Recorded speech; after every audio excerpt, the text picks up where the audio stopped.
சிங்கப்பெருமாள் கோவில் நரசிம்மர் கோவிலில் இருக்கும். இந்த பொதுவாக வந்து நரசிம்மருடைய அவதாரத்தை வந்து எல்லா ரிஷிகளும் வந்து பார்க்கணும் அப்படின்னு வந்து விருப்பப்படுறாங்க. ஏன் அப்படின்னா, பெருமாளுடைய பிரத்யேகமாக நரசிம்ம அவதாரம் அப்படின்றது ஒரு 5 வயசு குழந்தைக்காக பெருமாள் வராரு.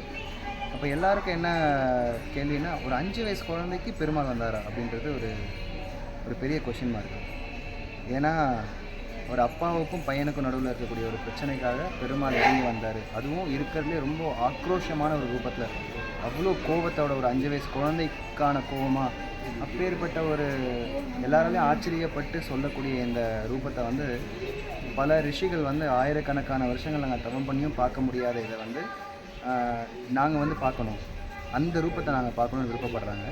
அந்த மாதிரி இங்கே சிங்கப்பெருமாள் கோவிலில் வந்து ஜாபாலி மகரிஷி, சத்யகாமா ஜாபாலின்ற மகரிஷி வந்து அவர் இங்கே தபஸ் பண்ணி நரசிம்மர் வந்து தரிசனம் பண்ணுறார்.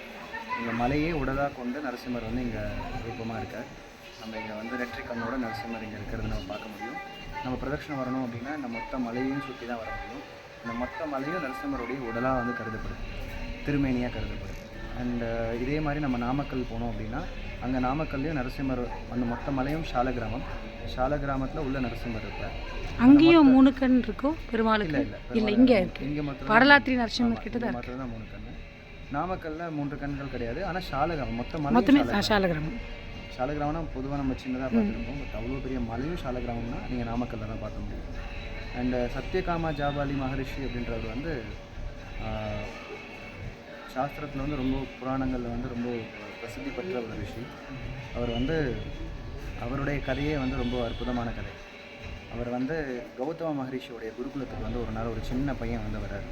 அவருடைய குருகுலத்தில் எல்லாம் இப்போ நிறைய பேர் வந்து என்ன சொல்லுவாங்க, அந்த காலத்தில் குருகுலத்தில் வந்து பிராமணர்கள் மட்டும்தான் சேர்த்துக்கிட்டாங்க, மற்றவங்கள சேர்த்துக்கல, இந்த மாதிரி ஜாதி பாகுபாடு பிரிவினைகள் இருந்தது அப்படின்னு வந்து சொல்லுவாங்க.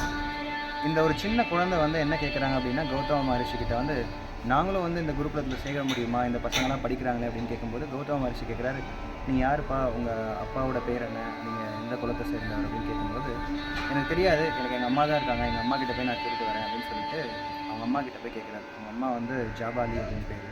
அவங்க வந்து ஒரு பணிப்பெண்.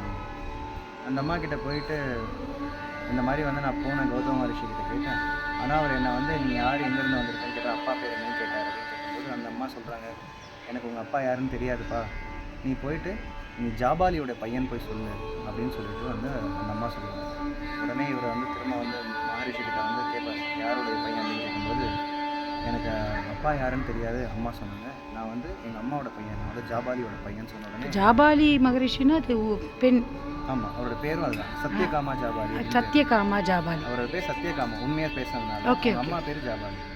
ஸோ அப்போ அவர் வந்து நீ உண்மையை பேசுனதுனால நீ கண்டிப்பாக நீ ஒரு பிராமணன் அப்படின்னு சொல்லிட்டு உட்கார வச்சு அவர் அந்த குரூப்பில், பிராமணனா ஏன்னா உண்மையை பேசணும், அதாவது ஒரு பிராமண குணம், அந்த குணத்தை அவர் வளர்த்துக்கிட்டு இருக்கிறதுனால இஸ் அ பிராமணன் அப்படின்னு சொல்லிட்டு அவருக்கு அந்த குரூப்பில் அப்பேற்பட்ட ரிஷிக்கு தான் எங்கள் நரசிம்மர் தரிசனம். தேங்க்யூ.